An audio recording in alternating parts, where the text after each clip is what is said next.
Hi, my name is Swavi and I'm a biomedical equipment technician. The IDA5 is really accurate and fast. We use Hospira infusion pumps. Before we used the IDA5, we didn't have any idea what is the percentage of error. And now with the analyzer, it's way easier to find the exact numbers. You can precisely see what is the volume, what is the flow, and what is the pressure. And then you know if the pump works right or not. You can hook up 4 pumps in the same time. The IDA5, it just does the job. I think people will be really surprised to find how easier their job can be once they use it. You have 2 different versions. The IDA5 is more for working on your bench. It's not as easy to transport, but you have a lighter version for that. IDA1S, it's very light and it's portable. You can transfer it very easy to different places. We have a biomed in our department that goes to different clinics. He has to travel there. He's so excited because he can just take it, do his measurements, come back. It's simple as that. You have a touch screen. It's really easy to navigate. Being a biomed, you always have to go really fast. So equipment like that helps you in a big way. I always think through Biomedical, they move with technology. And these days, technology goes so fast. It's probably the most advanced infusion pump equipment that I used so far in my career. It makes your job way easier. I love it. To introduce the Fluke Biomedical ProSim 8 Vital Signs Simulator. This is a full-featured, compact, portable simulator used to measure the performance of patient monitors. The ProSim 8 simulates ECG functions, respiration, invasive and non-invasive blood pressure, temperature, cardiac output, fetal simulation, and SpO2. The ProSim 8 is intended to be used to test and verify the basic operation of patient monitoring devices or systems used to monitor various physiological parameters of a patient. The ProSim 8 can also be used to calibrate in some cases and can also be used for training purposes. If we look at the front panel of the device, we first see the 10 ECG posts. They are easy to disconnect and connect. We also see 2 IBP channels, temperature, cardiac output, SpO2, which is currently connected to our spot, NIBP, an LCD screen, as well as various functional and navigational buttons. In the rear of the device, there is a USB port for remote access, as well as a high-level ECG output. As we look on the bottom of the device here, we see various patient disease states and chronic conditions. These are exactly as they would appear in a patient. All physiological parameters are correlated so that they reflect a patient to the patient monitor. You can also go through the functional buttons to adjust these. So right now we'll be in normal, we'll go to ECG, and we can adjust the heart rate to exactly what the patient monitor manufacturer states in their service manual. We can also do the same for NIBP by adjusting the blood pressure in 1 millimeter of mercury increments. We can also go through in SpO2, where we can also make the same adjustments, but we can also choose the type of pulse oximeter so that we're using the right R curve. In IBP, we can choose the chamber, pressure, and artifact. Moving to special functions, we can see respiration, cardiac output, temperature, and fetal simulation. There's also the option to use auto sequences. Now, there's a list here, but you can also create your own. If we go into the first one, monitor testing, we can see that there are 3 steps. If we were to start this, the 3 steps would be performed and the results would be displayed to us to manually save as pass or fail. We could also record them right then or there. So if we exit out of here, you can also see that we have onboard memory. When you save those results, they will be saved on the onboard memory for you to observe at your desk after you've come back from a day of testing. You can see which tests passed and which tests failed. And if you wanted to take this one step further, Fluke offers their Answer software platform, which allows for you to write test procedures, save test results, and automate the pass-fail procedure. If you have any questions, are ready to request a quote, or would like to request a demo, please visit us at flukebiomedical.com. All right, in this video we're going to be talking about the NABP 1040 and how to perform a NABP simulation. In the background here we've got our Mindray PM8000, and this monitor comes with the standard blood pressure cuff and a quick connect fitting. With our NABP we received this T, and so what we're going to do is disconnect the blood pressure cuff and put this T in series with it. If you have a different adapter with your monitor, we also provide different T adapters for all of the cuffs that are available. So we're going to take that T and plug it right into the top of our NABP. And the monitor just initiated a measurement there. So now we can see the pressure is increasing on the NABP. And as that pressure changes, the NABP simulator will simulate the blood pressure signal. So if we look at the next screen down with the screen down button, this shows us what the motor simulation is doing. We can go down another screen and look at the pressure measurement. So those are the different views that are available on the NABP. And we can see now that the measurement from the monitor is 125/84. So this particular monitor has its own algorithm for measuring blood pressure. So what we have available in the NABP are adjustments for these measurements. And in this particular case, we know that Mindray 8000s need an offset of -5 for the systolic. I'm going to cancel this measurement here so we can show what happens when we get this set properly. So these adjustments are available so that you can adjust the output for the monitor that you're testing. In this case, for Mindrays, we know that the offset needs to be -5 and -2.5 for the systolic and the diastolic. The same is true for Philips or other monitors. There's a set of offsets that are used because every monitor manufacturer has their own algorithm and their own method for measuring the non-invasive blood pressure. So we'll let the simulation run. Again, we can look at what's happening with the displacement of the motor and also the pressure measurement as the test is running. And as the pressure runs down, we should get a reading, and now we've got 120/80 on our monitor. All right, thanks for watching, and please join us again for... Meet the next generation electrosurgical analyzer, the Fluke Biomedical QA-ES3. This all-in-one analyzer offers improved functionality, accuracy, and ease of use over its predecessor, the QA-ES2. The QA-ES3 collects all measurements including vessel sealing, high-frequency HF leakage, contact quality monitor, and output power distribution in single or continuous mode. It also measures cut and coag waveforms with either monopolar or bipolar outputs. The automatic power distribution feature allows automatic measurement of power, current, peak-to-peak voltage, closed load only, and crest factor. The addition of automation speeds up testing and helps reduce human error. At first glance, you'll notice the QA-ES3 has been redesigned to reduce the number of connections.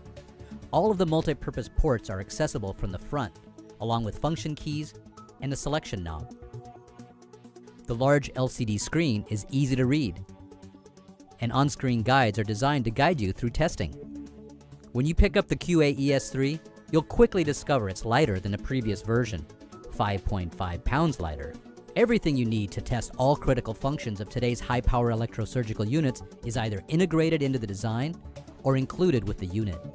There's no need for extra cables, leads, or switch boxes to test precision power, current, frequency, crest factor, and load resistance ranges. The state-of-the-art technology, the QA-ES3, provides exceptional accuracy and range of measurement. Its wide range of loads allows users to test the breadth of electrosurgical generators. Notably, the QAES3 has a 20 ohm load to support Valley Lab electrosurgical units, including the Force Triad. The QAES3 also has double the RMS current range of its predecessor. It can measure current from 0 to 5500 milliamps. Plus, it's twice as accurate with current accuracy, 2.5% of reading, plus 1 milliamp for all loads. It's exceptionally accurate with generator output power accuracy of 5% greater than 10 watts, and 5% plus 1 watt otherwise. In addition, it provides a load resistance accuracy of 2.5%. The QAES3 is also highly precise with a 1/10 of a watt resolution up to 99.9 watts and 1 watt above 100 watts for power measurement. Featuring a universal power supply and in compliance with global standards for testing electrosurgical devices, including IEC and ANSI-AMI, the QAES3 can be used worldwide. It can store up to 5,000 records, making it convenient to store results and retrieve later. Also contributing to the QAES3's reduced test times is its Bluetooth wireless capabilities, which makes it possible to quickly and conveniently transfer results to a PC. The addition of Answer software further automates and standardizes testing, speeding up overall test times and minimizing human error. Answer software can produce a single electronic test report, which displays all preventative maintenance tasks, including visual inspection, electrical safety, and performance characteristics. The QAES3 is an all-in-one analyzer to get the job done accurately and quickly. Y vamos a probar en el batímetro la fuerza de salida. Como es de 5 centímetros, debe estar la salida entre 8 y 12 watts. Y vemos que está dando 5.7, lo que indica que está trabajando, pero no está en el rango ideal de trabajo, lo que significa que necesita calibración o ser calibrado.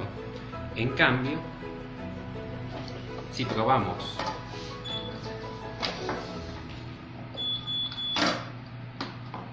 un cabezal que esté en perfecto estado, vamos a observar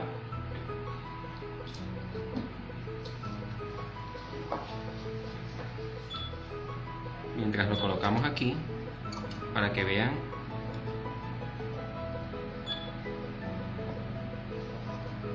se tiene que resetear a 0 y vamos a ver la salida de este.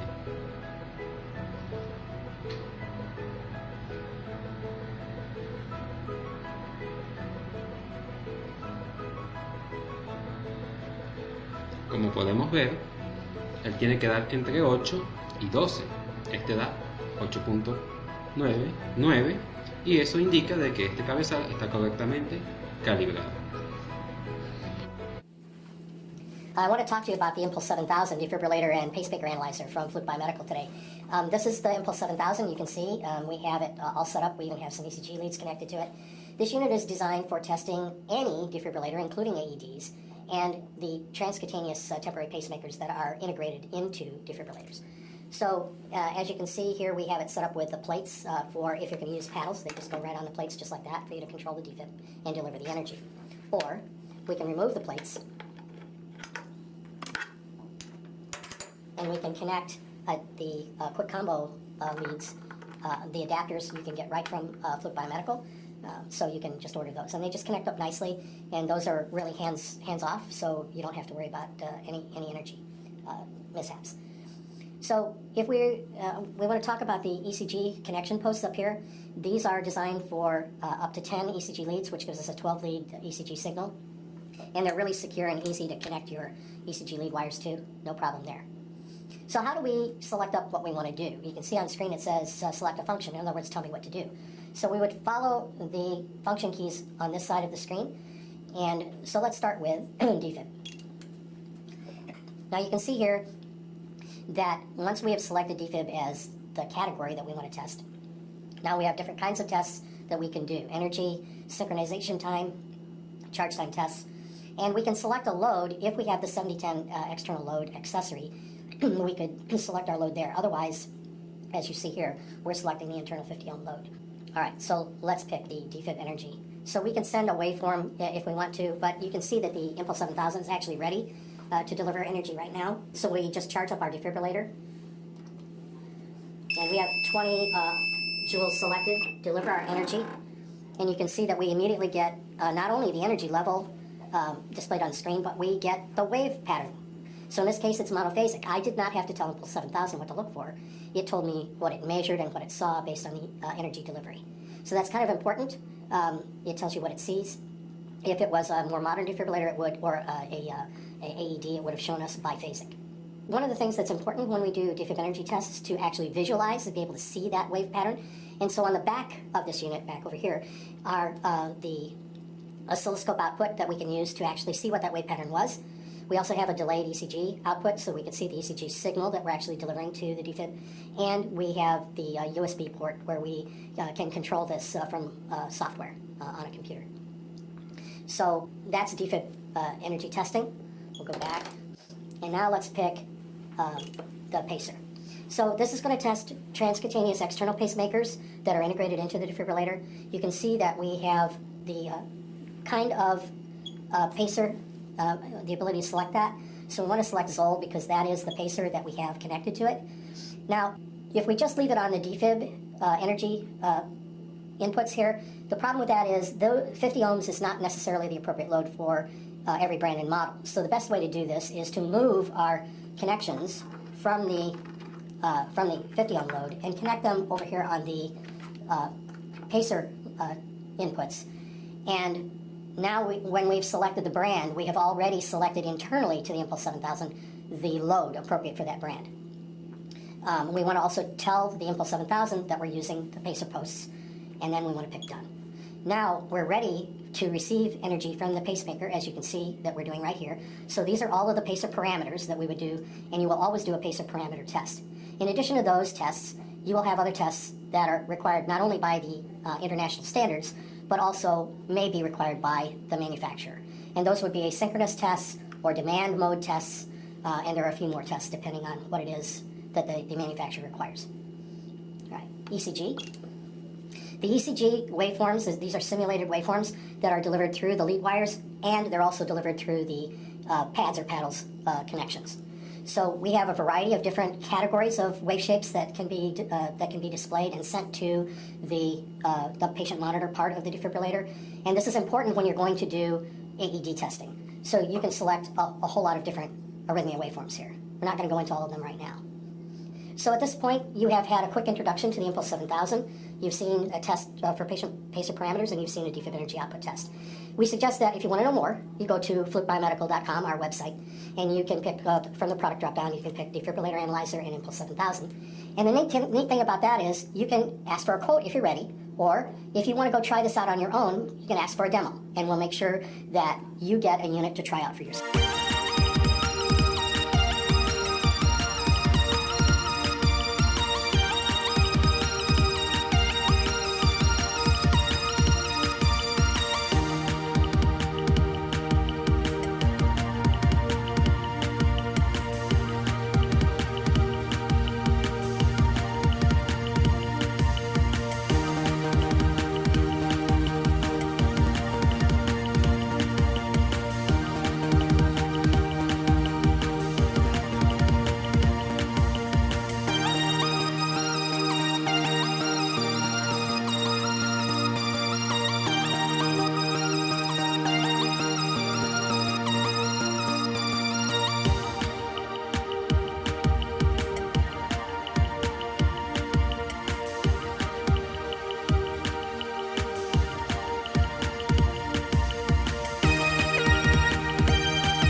you.